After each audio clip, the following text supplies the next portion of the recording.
भगत नंदा जी ने कहा, महाराज आज मुझे ध्यान नहीं रहा, मैं भूल गया, मैं आपके दाढ़ी बनाने के समय पर नहीं आया। जीवन में पहली व अंतिम गलती है, कभी नहीं करूंगा। उसका विलाप सुनकर रानी तथा अन्य मंत्री भी आ गए थे। राजा ने कहा कि सैन, आप अभी अभी दाढ़ी बनाकर सिर में मालिश करके गए हो। राजा ने क्या कहा कि भगत जी, आप तो अभी अभी मेरी दाढ़ी बनाकर और सिर में मालिश करके गए हो। आप क्या कह रहे हो? आप देर से आए हो? क्या नींद में बोल रहे हो? भगत नंदा जी ने कहा कि नहीं महाराज, आपने किसी अन्य नाई से हजामत कराई है, मैं तो अभी अभी आया हूं। राजा ने सैन भगत के घर पर मंत्री भेजकर पता कराया तो उसकी पत्नी भी रो रही थी कि आज पति देर से गए हैं, उनको दंड दिया जा रहा होगा। मंत्री ने पूछा कि क्यों रो रही हो बहन? भगतमती ने बताया कि मेरे से गलती हो गई, मैंने भगत को याद नहीं दिलाया। भगती पर बैठने से पहले भगत ने कहा था कि कुछ समय पश्चात मुझे याद दिलाना कि राजा की सेवा करने जाना है, मैं भी भूल गई।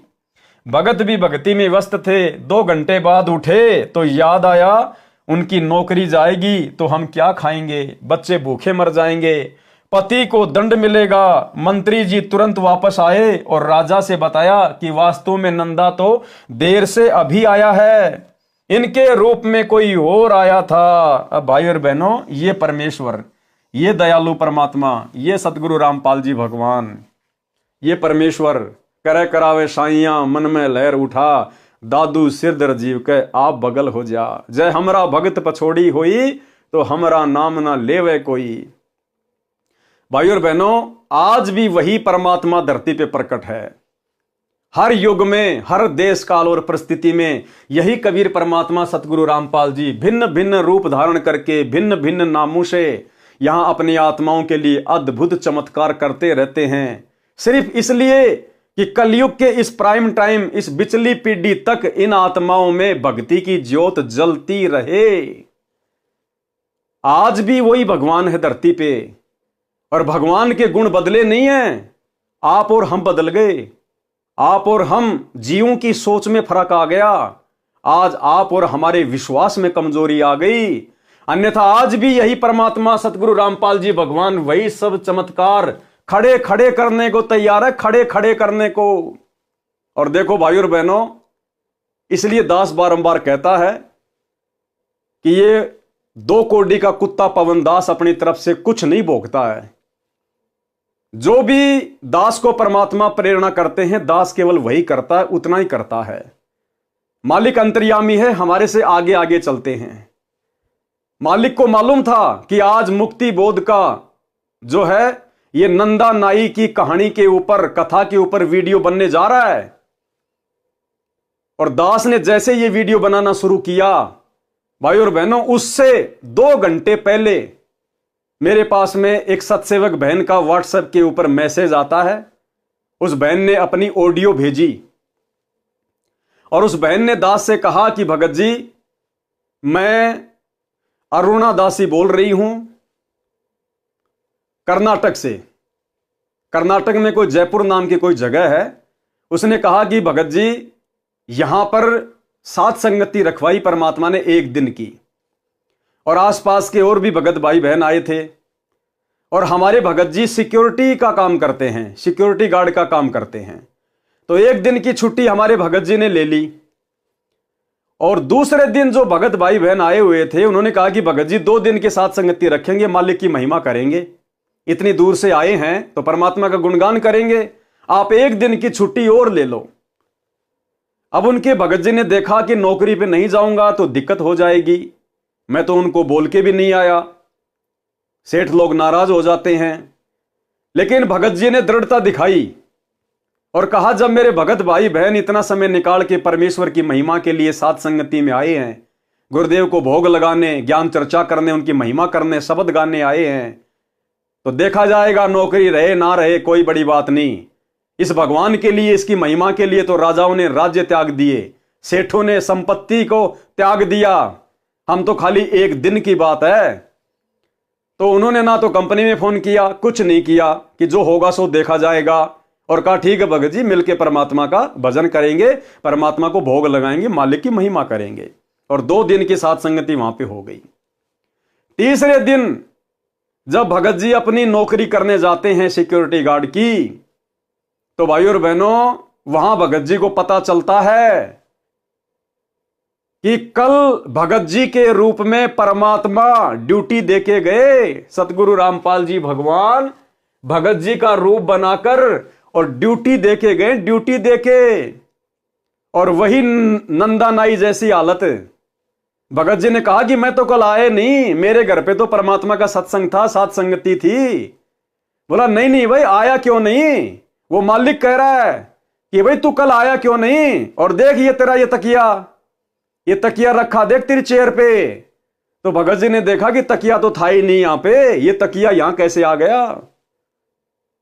परमात्मा जी खुद नया तकिया छोड़ के गए अपनी तरफ से, सबूत प्रमाण।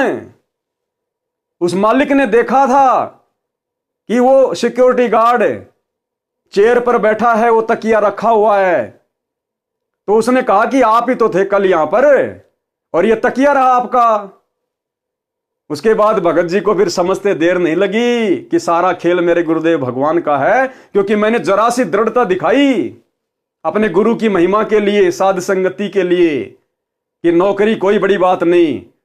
असंख्य जन्म हो गए नौकरी करते हुए, ये गुलामियां हमने करते हुए। सच्ची सरकार की गुलामी करेंगे, नौकरी रहे ना रहे कोई बड़ी बात नहीं। परमात्मा खुद भगत की जगह पूरी रात ड्यूटी देके गए परमेश्वर। आपको खुद उस बहन की ऑडियो सुनाता हूं भाई और बहनों। अब बताओ, 2 घंटे बाद में दास ने वीडियो बनाना था और 2 घंटे पहले परमात्मा ने उस बहन के माध्यम से व्हाट्सएप पर दास के पास में ऑडियो भिजवा दी। अब बताओ भाई और बहनों, अब परमात्मा नहीं करवा रहा तो कौन करवा रहा है? मैंने थोड़ी फोन किया उस बहन को। मैं तो आप में से कितने भाइयों को फोन करता हूं, कितनों को व्हाट्सएप पे मैसेज करता हूं, आप भाई बहन अच्छी प्रकार से जानते हैं। मैं तो 2-2 महीने तक आपके फोन भी नहीं उठा पाता। तो इस प्रकार हमें विश्वास होता है कि गुरुदेव भगवान नित हमारे साथ में हैं और सतगुरु रामपाल जी परमेश्वर जी के विशेष आशीर्वाद से, उनकी दया दृष्टि से ये वीडियो बनाए जा रहे हैं। भाई और बहनों, आपको उस बहन के मुख कमल से सुनाता हूं। अब आप जी स्वयं सुनिए अपने गुरुदेव भगवान की समर्थता, कि जब हम इस परमेश्वर के लिए 2 कदम आगे बढ़ेंगे तो परमेश्वर क्या कुछ नहीं कर देगा। परमेश्वर कहते, जय तू चाले 1 कदम, मैं चालू कदम 60, और जय तू हो जा काठ का, मैं हो जाऊं लोहे की लाठ। कि हे भगत, अगर तू विश्वास करके इस भक्ति मार्ग पर 1 कदम भी आगे बढ़ेगा, मैं 60 कदम तेरे आगे चलूंगा। और जय तू हो जा काठ का, और अगर तूने अभिमान किया, मान बढ़ाई की, तो मैं फिर लोहे की लाठ, फिर मैं तेरा बाप हूं, मैं तेरे से भी ऊपर वाला हूं फिर। तो परमात्मा कहते हैं, भगत बन के भक्ति करेगा तो तेरे आगे खड़ा रहूंगा, तेरे पीछे खड़ा रहूंगा। और अगर जरा सी मान बढ़ाई, अहंकार आ गया, फिर समझ लेना हिरण्याकुश की छाती भी हमने फाड़ी थी, कंस को भी हमने मारा था, रावण को भी हमने मारा था, फिर हम नहीं बकसते किसी को। तो अब आपको बहन के मुख कमल से सुनाते हैं परमात्मा ने क्या चमत्कार किया। यानी भाई और बहनों, हमें विश्वास होना चाहिए, ये भक्ति युग चल रहा है। आने वाले समय में खड़े खड़े चमत्कार होंगे, इस प्रकार के खड़े खड़े।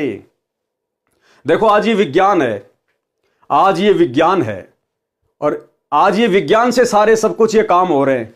टीवी, रेडियो, इंटरनेट जो भी है, ये गाड़ियां वगैरह, ये बसें वगैरह, ये एरोप्लेन वगैरह। अब पहले के समय में क्या था भाई और बहनों, ये विज्ञान नहीं थी। पहले के समय में आध्यात्मिक विज्ञान थी। पहले लोगों की भक्ति से परमात्मा चमत्कार किया करते थे, उनमें सिद्धियां आ जाया करती थी। इस विज्ञान की आवश्यकता नहीं थी पहले। ये तो बहुत ही घटिया और निम्न स्तर की चीज है। आध्यात्मिक विज्ञान, जो सिद्धियों से जो चमत्कार होते हैं, ये विज्ञान नहीं कर सकती।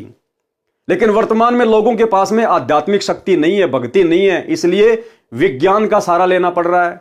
और पहले के टाइम पे ये विज्ञान नहीं थी। पहले के समय में भक्ति हुआ करती थी, लोग अपनी तपस्या करते थे, भक्ति करते थे, मंत्रों का जाप करते थे, मर्यादाओं में रहा करते थे, जिस कारण से उनके साथ में चमत्कार हुआ करते थे। उनके अंदर वो सिद्धियां आ जाया करती थी और वो सिद्धियों से कुछ भी कर सकते थे, कुछ भी। तो भाई और बहनों, वर्तमान में आप और हमारे पास में वो भक्ति है जो भक्ति सतयुग में नहीं थी, त्रेता में नहीं थी, द्वापर में नहीं थी। फिर भी लोगों ने अपने पिछले जन्मों की भक्ति से बड़े बड़े चमत्कार कर दिए। आप और हमें तो परमात्मा ने वास्तविक भक्ति दे दी। और गुरुदेव कहते हैं जो तुम सुमरण कर रहे हो इसमें 24 सिद्धियां हैं, 24 सिद्धियां। लेकिन आप लोगों ने सिद्धियों का प्रयोग नहीं करना। ये सिद्धियां तुम्हारे ऊपर जब कोई संकट आएगा ऑटोमेटिक अपना काम करेंगी, ऑटोमेटिक। तुमने इन सिद्धियों से कार्य लेने की जरूरत नहीं है, अन्यथा मर्यादा खंडित हो जाएगी। जब तुम्हारे ऊपर कोई आपत्ति आएगी, इस भक्ति की शक्ति से ये सिद्धियां ऑटोमेटिक तुम्हारे साथ रहेंगी, ऑटोमेटिक अपना काम करेंगी। इसलिए भाई और बहनों, आप और हमने डरने की, घबराने की जरूरत नहीं है। समर्थ हमारे साथ में है, समर्थ की सच्ची भक्ति हमारे पास में है। हमने केवल डरना है तो मर्यादा टूटने से, कि हमारी भक्ति पंचर ना हो जाए, हमारे गुरुजी नाराज ना हो जाएं। आने वाले समय में यह परमात्मा खड़े खड़े चमत्कार करेगा। चमत्कार तो आज भी कर रहा है, साथ में तो आज भी है। वो सिद्धियां आज भी हमारे साथ में बराबर काम कर रही है। तभी तो हम इस घोर कलयुग में हर प्रकार से संघर्ष करते हुए भक्ति कर पा रहे हैं। अन्यथा ये भक्ति काल एक सेकंड भी आपको इस भक्ति पे नहीं टिकने दे, एक सेकंड भी। अगर गुरुदेव भगवान का विशेष आशीर्वाद और ये भक्ति की शक्ति ना हो तो अब सुनिए बहन के मुख कमल से किस प्रकार से गुरुदेव भगवान ने, जिस प्रकार नंदा नाई के लिए परमात्मा ने नंदा नाई की जगह नौकरी की, राजा की हजामत बनाई, सेविंग की, इसी प्रकार अपने भगत के लिए, अपने सत्सेवक के लिए गुरुदेव भगवान ने सिक्योरिटी गार्ड की नौकरी की। सुनिएगा भाई और बहनों। सत्साई पवन भाई विजयपुर कर्नाटक में 2 दिन की सत्संगति थी अरुणदास जी के घर में। तो सभी भाई भगत आए हुए थे। भगत जी ना हमारे सिक्योरिटी ड्यूटी करते हैं वो, तो सिक्योरिटी की ड्यूटी के एक दिन छुट्टी ले लिए। भगत भाई आए थे ना उस दिन, तो दूसरे दिन जाना करके बोले, वो काम पे नहीं गए, नहीं जा पाए। तो सभी भाई भगत बोल रहे थे कि भगत जी आज एक दिन की छुट्टी ले लो करके। भगत जी थोड़ा डर रहे थे। तो भगत जी ने क्या किया, परमात्मा के ऊपर भरोसा रख के परमात्मा को दंडवत प्रणाम किया। परमात्मा के चरण को सब के चिंता छोड़ के उस दिन भगत जी ने छुट्टी की। तो भगत जी के रूप में परमात्मा ने वही जगह पे जाके सिक्योरिटी की ड्यूटी की। परमात्मा ने उधर परमान के लिए तकिया छोड़ के गए। परमात्मा ने भगत जी के रूप में ड्यूटी करी परमात्मा ने। Bhagat ji night duty. सत्साहेब भगत जी, पवन भाई सत्साहेब और सत्साहेब पवन भाई। और दूसरे दिन भगत जी नाइट ड्यूटी पे गए तो मालक को बोले कि मालक मैं 2 दिन से छुट्टी पे था, तो आपको कुछ बुरा लगा क्या करके भगत जी बोले। तो मालक ने बोला कि आप कहाँ 2 दिन छुट्टी पे थे, एक ही दिन तो आए, एक दिन छुट्टी किया आपने, 2 दिन कहाँ पे छुट्टी किया नहीं करके ऐसे बोले मालक। तो भगत जी उनको पूछे ये तकिया किसका है मालक, दूसरे को लगाए थे क्या ड्यूटी पे करके बोले। तो वो मालक बोले कि नहीं किसी को नहीं लगाया, आप ही का है वो तकिया करके, आप आए थे ना, आप ही का है वो तकिया करके ऐसा बोले भगत जी मालक। सत्साहेब भगत जी, पवन भाई सत्साहेब। भगत जी ने जाके पूछा क्या आपने किसी और को ड्यूटी पे लगा लिया क्या, ये तकिया किसका है। तो उस मालिक ने कहा कि नहीं, अरे कल आप ही तो बैठे थे इस तकिए का सहारा लेके, कल आप ही तो बैठे हुए थे, ड्यूटी कर रहे थे। आपने तो खाली एक ही दिन की छुट्टी ली थी, 2 दिन की कहां ली, कल तो आप आए थे ड्यूटी पे। और ये तकिया आपका ही तो है, ये तकिया प्रमाण है भाई और बहनों, परमात्मा छोड़ के गए अपनी तरफ से। कौन कहता सत्सेवकों के साथ भगवान नहीं है, पल पल हैं, पल पल छाया की तरह। जो बच्चा गऊ की नजर में यूं साईं को संत, भगतों के पीछे फिरे भगत वत्सल भगवंत। अरे जब पीपा भगत जी और उसकी पत्नी सीता जी द्वारिका देखने के लिए समुद्र में छलांग मार गए, तो उस समय अगर कोई यह सोचता कि श्री कृष्ण जी थे, तो श्री कृष्ण जी ने तो खाली एक अंगूठी दी थी उनको वापस आते समय कि लो मेरी अंगूठी लेके जाओ। थे वो खुद कबीर परमात्मा ही, जिन्होंने श्री कृष्ण जी के रूप में समुद्र के नीचे द्वारिका रच दी अपने भगत के लिए, और वापस आते समय उन्होंने अपनी अंगुली से अंगूठी निकाल के दी, जो आज भी वृंदावन में रखी हुई है। तो उस समय तो एक छोटी सी अंगूठी दी थी, आज तो भगवान 5 किलो का तकिया रख के चले गए। तकिया वही भगवान है आज भी, दूसरा नहीं है। भगवान नहीं बदला है। कौन कहता है भगवान आते नहीं? हम भिलनी के जैसे बुलाते नहीं, मीरा के जैसे बुलाते नहीं। तो ये भाई और बहनों, अब ये चमत्कार नहीं तो और क्या है? धरती पर परमात्मा प्रकट है, पल पल अपने सत भक्तों के साथ में है। अगर जरूरत है तो केवल विश्वास करने की। अब यदि भाई और बहनों भगत जी विश्वास नहीं करते और कहते कि नहीं नहीं भगत जी मेरे को ड्यूटी पे जाना जरूरी है, नहीं तो मालिक मुझे नौकरी से बाहर निकाल देगा। अगर राजा सिकंदर लोदी की तरह जनता के दबाव में आके, जिस प्रकार राजा सिकंदर लोदी बार बार नाम दीक्षा लेने के बाद भी कबीर परमात्मा के साथ में दुर्व्यवहार करता था, यह सोचकर कि जनता कहीं मेरा राज्य ना छीन ले, इसी प्रकार यदि भगत जी भी नौकरी के डर से कि मालिक मुझे सिक्योरिटी गार्ड से निकाल ना दे, और अगर दूसरे दिन की साथ संगति ना रखवाते, तो परमात्मा नाराज हो जाते कि नालायक, तुझे भक्ति और भगवान की महिमा से ज्यादा अपनी नौकरी प्यारी है। परमात्मा 2 मिनट में नौकरी को ठोकर मरवा देते और मर्यादा खंडित होती, वो अलग। लेकिन भगत ने हिम्मत दिखाई, परमात्मा पे विश्वास किया कि बाढ़ में जाए नौकरी। हम तो बड़े बड़े राजा रह चुके हैं, सिक्योरिटी गार्ड की नौकरी कौन सी बड़ी बात है? अरे हमारा पेट सिक्योरिटी गार्ड की नौकरी नहीं भरेगी, हमारा पेट वो भरेगा जो पूरी दुनिया की सिक्योरिटी करता है, जो तीनों लोकों में प्रवेश करके सबका भरण पोषण करता है, वो कबीर देव सतगुरु रामपाल जी। वो हमें नौकरी भी देगा, वो हमारा पेट भी भरेगा। भगत ने विश्वास किया और आए हुए भक्तों का दिल नहीं तोड़ा, और एक दिन की साथ संगति और रख दी, परमात्मा की महिमा की भोग लगाया, और उधर भगवान अपने भगत की जगह बैठ के नौकरी कर रहा है। तो बताओ भाई और बहनों, कौन कहता कि केवल नंदा नाई के लिए भगवान ने राजा की हजाम बनाई? यहां भी देख लो, वर्तमान में आपकी आंखों के सामने है। तो परमात्मा धरती पर है, विश्वास की जरूरत है भाई और बहनों। चाहे शीश कट जाए लेकिन मर्यादा नहीं तोड़ेंगे, लोक लाज में नहीं आएंगे, मर्यादाओं को लेकर किसी के आगे नहीं झुकेंगे। गुरुदेव कहते हैं कि भगत का एक लक्षण है, भगत किसी से लड़ता नहीं और भगत किसी से डरता नहीं, क्योंकि हमारी पीठ पीछे हमारा भगवान खड़ा हुआ है। अब आगे बढ़ते हैं भाई और बहनों हम इस कहानी पर। मंत्री जी तुरंत वापस आए और राजा से बताया कि वास्तव में नंदा तो देर से अभी आया है, इनके रूप में कोई और आया था जो आपकी हजामत तथा मालिश करके चला गया। यह बात सुनकर राजा को समझते देर नहीं लगी कि भगत सैन के रूप में भगवान ही आया था, भगवान ही आए थे। राजा सिंहासन से नीचे आया और भगत सैन जी को सीने से लगाया। ऐसे निर्दयी राजा को भी परमात्मा ने निर्मल बना दिया भगत के सामने। राजा सिंहासन से नीचे आया और भगत सैन जी को सीने से लगाया और कहा कि भगत, मैं तेरे को सेवा से मुक्त करता हूं, कि मैं आज तेरे को सेवा से आजाद करता हूं। आज के बाद तू मेरी दाढ़ी नहीं बनाएगा और पूरी जिंदगी का तेरे बच्चों का पालन पोषण की मैं जिम्मेदारी लेता हूं। देखो, थोड़ा सा विश्वास, भक्ति में ध्यान दिया उसने भक्ति में ध्यान दिया, लगन लगा के निरंकार भाव से अपनी भक्ति में मस्त था, सब चिंताओं को छोड़कर। देख लो, जरा सा भक्ति में ध्यान क्या लगाया, परमात्मा ने आजीवन का सुख दे दिया, आजीवन का सुख। तेरे को राज दरबार में दरबारी रखता हूं। मेरे को दोष लगा है कि भगत के स्थान पर भगवान ने मेरी दाढ़ी बनाई, सिर की मालिश की, मैं इस पाप को कैसे धो पाऊंगा।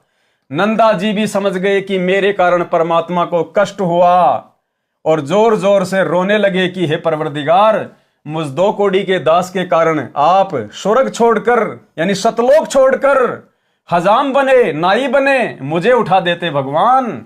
आपको कष्ट उठाना नहीं पड़ता, मैं समय पर आ जाता। इसलिए वाणी के माध्यम से बताया है कि सच्चे भगत पर परमात्मा ऐसे कृपया करते हैं। और यकीन मानना भाई और बहनों, आज भी ये परमात्मा आप और हमारे गुप्त रूप में सैकड़ों कार्य कर रहा है। कोई ये ना सोचे कि मेरे ऊपर कोई विशेष आपत्ति नहीं आ रही, कोई परेशानी नहीं आ रही नाम दीक्षा लेने के बाद, ये हमारी महाभूल है। परमात्मा कहते हैं गुप्त रूप में सब काम सार दे जो भी विपदा आन पड़े। ये परमात्मा इतना दयालु है, ये अपने भगत को महसूस भी नहीं होने देना चाहता। उसके कष्टों को जो उसके ऊपर उसके प्रारब्ध के हैं उसको दुखी करने हैं। ये परमात्मा हमारे असंख्य कष्टों को तो ऐसे समाप्त कर देता है, भगत को महसूस भी नहीं होने देता कि तेरे ऊपर कोई संकट आने वाला था। ये ऐसा दयालु भगवान है।